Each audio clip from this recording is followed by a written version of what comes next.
ಮಲ್ಲಿಗೆ ಇಡ್ಲಿನ ಪರ್ಫೆಕ್ಟಾಗಿ ಸೂಪರಾಗಿ ಮಲ್ಲಿಗೆ ಥರ ಬೆಳ್ಳಗೆ ಹತ್ತಿ ಥರ ಮೆದುವಾಗಿ ಹಾಗೆಯೇ ಕೆಲವೊಂದು ಸರಿ ಚಳಿ ಟೈಮಲ್ಲಿ 10 ಗಂಟೆ ಅಷ್ಟು ಕಾಲ ಅಕ್ಕಿ ರುಬ್ಬಿ ಇಟ್ಟರು ಉಬ್ಬಿ ಬರಲ್ಲ. ಅಂಥ ಟೈಮಲ್ಲಿ ಬರೀ ಒಂದೇ ಗಂಟೆಯಲ್ಲಿ ಅಕ್ಕಿ ಹಿಟ್ಟನ್ನು ಉಬ್ಬಿ ಬರೋ ಥರ ಹೇಗೆ ಮಾಡೋದು ಎಲ್ಲ ಸೀಕ್ರೆಟನ್ನು ಇವತ್ತಿನ ವಿಡಿಯೋದಲ್ಲಿ ಹೇಳ್ತಾ ಇದ್ದೇನೆ, ಮಿಸ್ ಮಾಡದೆ ನೋಡಿ. ನಮಸ್ತೆ, ಹೇಗಿದ್ರಲ್ಲ? ನಿಮಗೆ ನನ್ನ ಈ ವಿಶೇಷವಾಗಿರುವಂಥ ರೆಸಿಪಿ ಇಷ್ಟ ಆದರೆ ಲೈಕ್ ಮಾಡಿ, ಹಾಗೆಯೇ ನೀವು ಮಾತ್ರ ನೋಡೋದಲ್ಲ ಬೇರೆಯವರಿಗೆ ಕೂಡ ಶೇರ್ ಮಾಡಿ. ಹಾಗೆಯೇ ಇಲ್ಲಿ ತನಕ ನೀವು ಯಾರಾದರೂ ನಾನು ಈ ಚಾನಲ್ಗೆ ಸಬ್ಸ್ಕ್ರೈಬ್ ಆಗಿಲ್ಲದಿದ್ದರೆ ದಯವಿಟ್ಟು ಸಬ್ಸ್ಕ್ರೈಬ್ ಆಗಿ, ಯಾಕಂತಂದರೆ ನಾನು ನೆಕ್ಸ್ಟ್ ಹಾಕುವಂಥ ಕೂಡ ಎಲ್ಲ ರೆಸಿಪೀಸ್ಗಳನ್ನು ನೀವು ಎಲ್ರಿಗಿಂತ ಮುಂಚೆ ಮಿಸ್ ಮಾಡದೆ ನೋಡ್ಕೋಬೋದು. ಥ್ಯಾಂಕ್ಸ್ ಎಲ್ರಿಗೂ. ಪರ್ಫೆಕ್ಟಾಗಿ ಮಲ್ಲಿಗೆ ಇಡ್ಲಿ ಮಾಡಲಿಕ್ಕೆ ನಾನು ಒಂದು 3 ಗ್ಲಾಸಷ್ಟು ಇಡ್ಲಿ ರೈಸನ್ನು ಅಥವಾ ನೀವು ಬೆಳ್ತಿಗೆ ರೈಸ್ ಬೇಕಾದರೂ ತಗೋಬೋದು.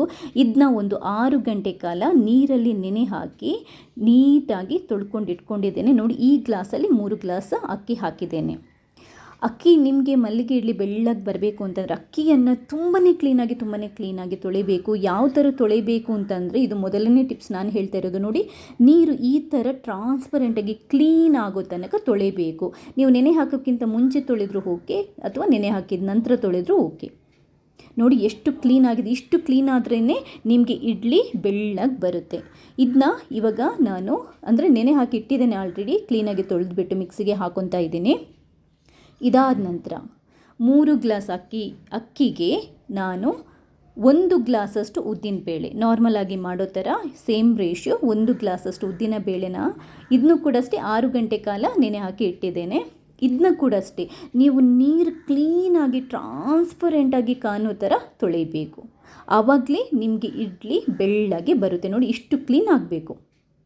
ಇದನ್ನು ಕೂಡ ಅಷ್ಟೇ ನೀವು ನೆನೆ ಹಾಕಿದ ನಂತರ ತೊಳೆದ್ರೂ ಆಗುತ್ತೆ, ನೆನೆ ಹಾಕೋಕ್ಕಿಂತ ಮುಂಚೆ ತೊಳೆದ್ರೂ ಆಗುತ್ತೆ. ಇದನ್ನು ಕೂಡ ಅಷ್ಟೇ ನಾನು ಅದೇ ಮಿಕ್ಸಿಗೆ ಹಾಕೊತಾ ಇದ್ದೀನಿ. ನಾನು ಅಕ್ಕಿ ಮತ್ತು ಉದ್ದನ್ನು ಸಪ್ರೇಟಾಗಿ ರುಬ್ಬಲ್ಲ, ಒಂದೇ ಸರಿ ರುಬ್ಬೋದು.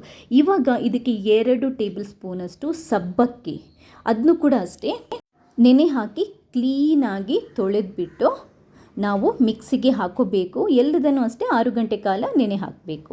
2 ಟೇಬಲ್ ಸ್ಪೂನಷ್ಟು ಸಬ್ಬಕ್ಕಿ ಇಡ್ಲಿ ಮೆತ್ತಗೆ ಬರುತ್ತೆ, ಬೆಳ್ಳಗೆ ಬರುತ್ತೆ. ಇವಾಗ ರುಬ್ಬೋ ಟೈಮಲ್ಲಿ ಒಂದು ಸ್ವಲ್ಪ ಬಿಸಿ ನೀರಿಗೆ 1 ಹಿಡಿಯಷ್ಟು ಅವಲಕ್ಕಿನ ಹಾಕಿ ಅದನ್ನ ಒಂಚೂರು ಒದ್ದೆ ಮಾಡಿಕೊಂಡು, ನೋಡಿ ಈ ಥರ ಒದ್ದೆ ಮಾಡಿಕೊಂಡು ನೀರನ್ನು ಹಿಂಡಿ ನೀವು ರುಬ್ಬುವಾಗ ಮಿಕ್ಸಿಗೆ ಹಾಕೋಬೇಕು. ಯಾಕೆ ಅವಲಕ್ಕಿ ಅಂತಂದರೆ ಮಲ್ಲಿಗೆ ಇಡ್ಲಿ ಎಲ್ಲ ಮೆತ್ತಗೆ ಬರುತ್ತೆ, ತುಂಬಾ ಸಾಫ್ಟಾಗಿ ಬರುತ್ತೆ. ಕೆಲವರು ಮೆಂತೆ ಹಾಕ್ತಾರೆ, ನಾನು ಮೆಂತೆ ಹಾಕ್ತಾ ಇಲ್ಲ. ಮೆಂತೆ ಹಾಕಿದರೆ ಕಲರ್ ಒಂದು ಸ್ವಲ್ಪ ನಿಮಗೆ ಯೆಲ್ಲೋಯಿಶ್ ಬರುತ್ತೆ. ನಾನು ತುಂಬಾ ಬೆಳ್ಳಗೆ ಇಡ್ಲಿ ಮಾಡೋ ಟಿಪ್ಸನ್ನು ಹೇಳ್ತಾ ಇರೋದ್ರಿಂದ ಮೆಂತೆ ಹಾಕ್ತಿಲ್ಲ. ರುಬ್ಬಲಿಕ್ಕೆ ನಮಗೆ 3 ಗ್ಲಾಸಷ್ಟು ನೀರು ಬೇಕು. ರೈಸ್ ಎಷ್ಟು ಹಾಕಿದೆಯೋ ಅಷ್ಟೇ ನೀರನ್ನು ಹಾಕ್ಕೊಂಡು ರುಬ್ತಾ ಇದ್ದೀನಿ. ನೀವು ಒಂದು ಲಾಟಲ್ಲಿ ರುಬ್ಕೊಳ್ಳಿ ಅಥವಾ 2 ಸರಿ ಬೇಕಾದರೂ ರುಬ್ಕೊಳ್ಳಿ. ಸ್ವಲ್ಪ ತರಿಯಾಗಿ ಈ ಹದಕ್ಕೆ ರುಬ್ಕೋಬೇಕು. ತುಂಬ ನೈಸಾಗಿ ದೋಸೆ ಹಿಟ್ಟಿನ ಹದಕ್ಕೆ ನಾವು ಇಡ್ಲಿ ಹಿಟ್ಟನ್ನು ರುಬ್ಕೋಬಾರ್ದು. ಒಂದು ಸ್ವಲ್ಪ ತರಿ ಇದ್ರೇ ಇಡ್ಲಿ ತುಂಬಾ ಚೆನ್ನಾಗಿ ಬರೋದು. ಒಂದು ಪಾತ್ರೆಗೆ ಹಾಕಬೇಕು. ಪಾತ್ರೆ ಕೂಡ ತುಂಬ ಕ್ಲೀನಾಗಿ ಡ್ರೈ ಆಗಿರಬೇಕು. ಬೇಕಾದರೆ ಒಂದು ಸ್ವಲ್ಪ ಪಾತ್ರೆಯನ್ನು ಬಿಸಿ ಮಾಡಿಕೊಳ್ಳಿ, ನೀಟಾಗಿ ಕಲಿಸ್ಕೊಂಡು ಇವಾಗ ಒಂದು ಅರ್ಧ ಗ್ಲಾಸ್ ಅಷ್ಟೇ ನೀರನ್ನು ನಾನು ಹಾಕ್ತಾ ಇದ್ದೀನಿ. ಅಂದರೆ ರೈಸ್ ಹಾಕಿರೋ ನೀರಲ್ಲಿ ಲೋಟದಲ್ಲಿ ಅರ್ಧ ಗ್ಲಾಸಷ್ಟು ನೀರನ್ನು ಹಾಕ್ಕೊತಾ ಇದ್ದೀನಿ. ಟೋಟಲ್ ಆಗಿ 4 ಗ್ಲಾಸಷ್ಟು ಉದ್ದು ಮತ್ತು ರೈಸಿಗೆ 3.5 ಗ್ಲಾಸಷ್ಟು ನೀರನ್ನು ಆ್ಯಡ್ ಮಾಡ್ಕೊಂಡಿದ್ದೇನೆ. ಕೈಯಿಂದನೇ ಕಲಿಸ್ಕೊಳ್ಳಿ. ನೀವು ನೋಡ್ಬೋದು, ಕೈಯಿಂದ ಕಲಿಸಿದ್ರೆ ಆ ಬಿಸಿ ಇರುತ್ತಲ್ಲೋ, ಬಿಸಿ ತಾಗಿದ್ರೆ ಅಕ್ಕಿ ಹಿಟ್ಟು ತುಂಬ ಚೆನ್ನಾಗಿ ಉಬ್ಬಿ ಬರುತ್ತೆ. ಚೆನ್ನಾಗಿ ಕಲಸಿ ಆದ ನಂತರ ನಾನು ಸೋಡಾ ಪುಡಿ ಹಾಕ್ತಾ ಇಲ್ಲ. ನೋಡಿ, ಈ ಪಾತ್ರೆನ ನೀಟಾಗಿ ಕ್ಲೋಸ್ ಮಾಡಬೇಕು. ಒಂದು ಚೂರು ಎಲ್ಲಿ ಕೂಡ ಗಾಳಿ ಆಡಬಾರ್ದು. ಇವಾಗ ಒಂದು ದಪ್ಪ ಬಟ್ಟೆ ಇದ್ದರೆ, ಬೆಡ್ಶೀಟ್ ಕೂಡ ಇದ್ದರೆ ಆಗುತ್ತೆ, ಇಲ್ಲ ನಾರ್ಮಲ್ ಆಗಿರುವಂಥ ಟವೆಲ್ ಇದ್ದರೆ ಆ ಟವೆಲಿಂದ ಇದನ್ನ ಪೂರ್ತಿಯಾಗಿ ಕ್ಲೋಸ್ ಮಾಡಿಬಿಟ್ಟು ಒಂದು ಎಲ್ಲೂ ಗಾಳಿ ಹೋಗದಂತಹ ಜಾಗದಲ್ಲಿ ನೀವು ಕಬೋರ್ಡ್ ಒಳಗಡೆ ಎಲ್ಲಾದರೂ ಇದನ್ನ ನೀವು ಇಟ್ಟು ಬಿಡಬೇಕು. ಓವರ್ನೈಟ್ ಇಟ್ಟು ಬಿಡಬೇಕು. 8ರಿಂದ 10 ಗಂಟೆ ಇಡಬೇಕು. ಕೆಲವರು ಓವನ್ನಲ್ಲಿ ಇರ್ತಾರೆ, ಆ ಥರ ಇದ್ದರೂ ನಡೀತದೆ. ಇವಾಗ ಏನು ಮಾಡಬೇಕು ಗೊತ್ತಾ, ಬೆಳಗ್ಗೆ 8 ಗಂಟೆ ಆದ ನಂತರ ಇದನ್ನ ಓಪನ್ ಮಾಡಿ ನೋಡ್ತಾ ಇದ್ದೇನೆ. ಬಟ್ ಏನಾಗಿದೆ ನನಗೆ ಅಂತಂದರೆ, ಚಳಿ ಟೈಮಲ್ಲಿ ಕೆಲವೊಂದು ಸರಿ ಇದು ಉಬ್ಬಿ ಬರಲ್ಲ, ಈ ಹಿಟ್ಟು ಉಬ್ಬಿ ಬಂದಿಲ್ಲ. ನೋಡಿ, 8ರಿಂದ 10 ಗಂಟೆ ಇಟ್ಟರೂ ಉಬ್ಬಿ ಬಂದಿಲ್ಲ. ಇವಾಗ ಏನು ಮಾಡೋದು? ತುಂಬಾ ಸಿಂಪಲ್ ಆಗಿರುವಂಥ ಒಂದು ಸೀಕ್ರೆಟನ್ನು ಹೇಳ್ತೀನಿ. ಈ ಥರ ಆದಾಗ ಏನು ಮಾಡಬೇಕು ಅಂತಂದರೆ, ನಾವು ಮತ್ತೆ ಲಿಡ್ಡನ್ನು ಕ್ಲೋಸ್ ಮಾಡಿಬಿಡಿ, ನೀರನ್ನು ಒಂದು ಪಾತ್ರೆಯಲ್ಲಿ ಬಿಸಿ ಮಾಡ್ಕೊಳ್ಳಿ. ಅಗಲ ಪಾತ್ರೆಯಲ್ಲಿ ಬಿಸಿ ಮಾಡ್ಕೊಳ್ಳಿ. ಉಗುರು ಬೆಚ್ಚಕ್ಕಿಂತ ಜಾಸ್ತಿ ಬಿಸಿ ಇರಬೇಕು. ಆ ನೀರಲ್ಲಿ ಈ ಇಡ್ಲಿ ಹಿಟ್ಟು ಕಲಸಿಟ್ಟಿರೋ ಪಾತ್ರೆ ಇದೆಯಲ್ಲ ಅದನ್ನ ಕ್ಲೋಸ್ ಆಗಿ ಇಟ್ಬಿಡ್ಬೇಕು. ಈ ಥರ ಇಟ್ಟುಬಿಟ್ಟು ಒಂದು ಬಟ್ಟೆಯಿಂದ ಮುಚ್ಚಿಬಿಟ್ಟು ಅದನ್ನ ಕ್ಲೋಸ್ ಮಾಡಿಬಿಟ್ಟು ಬಟ್ಟೆಯಿಂದ ಮುಚ್ಚಿಬಿಟ್ಟು 1 ಗಂಟೆ ಬಿಡೋಣ. ಮತ್ತೆ 1 ಗಂಟೆ ಬಿಡೋಣ. ಜಸ್ಟ್ 1 ಅವರ್, ಅಂದರೆ ಬೆಳಗಿನ ತನಕ ನಿಮಗೆ ಹಿಟ್ಟು ಉಬ್ಬಿ ಬಂದಿಲ್ಲದಿದ್ದರೆ ಮಾತ್ರ. ನಾರ್ಮಲಾಗಿ ಈ ಥರ ಮಾಡಿದರೆ ನಾರ್ಮಲ್ ಸೆಕೆ ಟೈಮಲ್ಲಿ ಆರಾಮ್ಸೆ ಉಬ್ಬಿ ಬರುತ್ತೆ. ಇದೇ ಥರ ನಾನು ಮಾಡೋದು. ಬಟ್ ಇವತ್ತು ಚಳಿ ಇರೋದ್ರಿಂದ ಉಬ್ಬಿ ಬಂದಿಲ್ಲ. ಅದಕ್ಕೋಸ್ಕರ ನಾನು ಈ ಟಿಪ್ಸನ್ನು ಫಾಲೋ ಮಾಡ್ತಾ ಇದ್ದೀನಿ. 1 ಗಂಟೆ ಬಿಟ್ಟು ನೋಡ್ತಾ ಇದ್ದೇನೆ ನೋಡಿ, ಕರೆಕ್ಟಾಗಿ ಹಿಟ್ಟು ಉಬ್ಬಿ ಅದಕ್ಕೆ ಬಂದಿದೆ. ನಮಗೆ ಇವಾಗ ಮಲ್ಲಿಗೆ ಇಡ್ಲಿನ ಮಾಡೋಕ್ಕೆ ರೆಡಿ ಆಗಿದೆ. ಇವಾಗ ಇದನ್ನ ಮಿಕ್ಸ್ ಮಾಡ್ಕೊಳ್ಳಿ. ನೀವು ಇಡ್ಲಿ ಮಾಡುವಾಗ ಉಪ್ಪನ್ನು ಸೇರಿಸ್ಬೋದು, ಯಾಕಂತಂದ್ರೆ ಇಲ್ಲದಿದ್ದರೆ ಮೇಲ್ಗಡೆ ನೀರು ನಿಲ್ಲುತ್ತೆ. ಆದ್ದರಿಂದ ಇಡ್ಲಿ ಮಾಡುವಾಗ ರುಚಿಗೆ ಎಷ್ಟು ಬೇಕೋ ಅಷ್ಟು ಉಪ್ಪನ್ನು ಸೇರಿಸಿ, ಬೇಕಾದರೆ ಕೆಲವರು ಸ್ವಲ್ಪ ಸಕ್ಕರೆ ಹಾಕ್ತಾರೆ, ಅಂದರೆ ರುಚಿಗೆ ಸೇರಿಸ್ಬಿಟ್ಟು ಇವಾಗ ನೀಟಾಗಿ ಮಿಕ್ಸ್ ಮಾಡಿಕೊಂಡು ಇಡ್ಲಿ ಪಾತ್ರೆಗೆ ಆಯಿಲನ್ನು ಸವರ್ಕೋಬೇಕು ಅಥವಾ ತುಪ್ಪನ ಸವರ್ಕೋಬೇಕು. ಯಾಕಂತಂದರೆ ಇಡ್ಲಿ ನಂತರ ನೀಟಾಗಿ ಎದ್ದು ಬರುತ್ತೆ.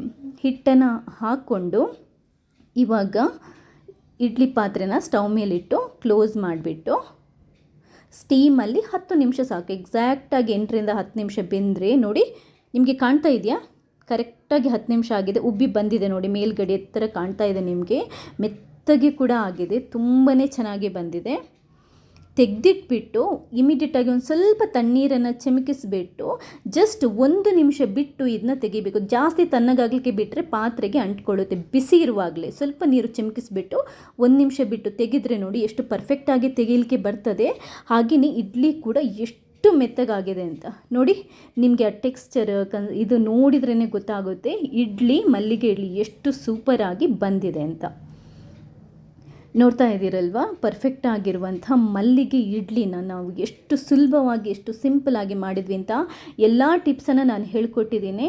ಬೆಳ್ಳಗೆ ಆಗಬೇಕು ಅಂತಂದರೆ ಏನು ಮಾಡಬೇಕು, ಹಾಗೆಯೇ ಮೆತ್ತಗಾಗಬೇಕು ಅಂತಂದರೆ ಏನು ಮಾಡಬೇಕು, ಪರ್ಫೆಕ್ಟಾಗಿ ಬರಬೇಕು ಅಂತಂದರೆ ಏನು ಮಾಡಬೇಕು ಎಲ್ಲ ಹೇಳಿದ್ದೇನೆ. ಬೆಳ್ಳಗಾಗಬೇಕು ಅಂತಂದರೆ ಅಕ್ಕಿ ಮತ್ತು ಉದ್ದನ್ನು ನೀಟಾಗಿ ತೊಳ್ಕೊಬೇಕು, ಮೆಂತೆ ಹಾಕೋಬಾರ್ದು. ಮೆತ್ತಗಾಗಬೇಕು ಅಂತಂದರೆ ಸ್ವಲ್ಪ ಅವಲಕ್ಕಿನ ಸೇರಿಸ್ಕೋಬೇಕು. ಆಮೇಲೆ ತುಂಬ ನೈಸಾಗಿ ರುಬ್ಬಾರ್ದು, ಚುರು ತರಿಯಾಗಿ ರುಬ್ಬಬೇಕು. ಇಡ್ಲಿ ಮಾಡೋಕ್ಕಿಂತ ಮುಂಚೆ ನಾವು ಒಂದು ಸ್ವಲ್ಪ ಪಾತ್ರೆಗೆ ಆಯಿಲನ್ನು ಸವರಬೇಕು.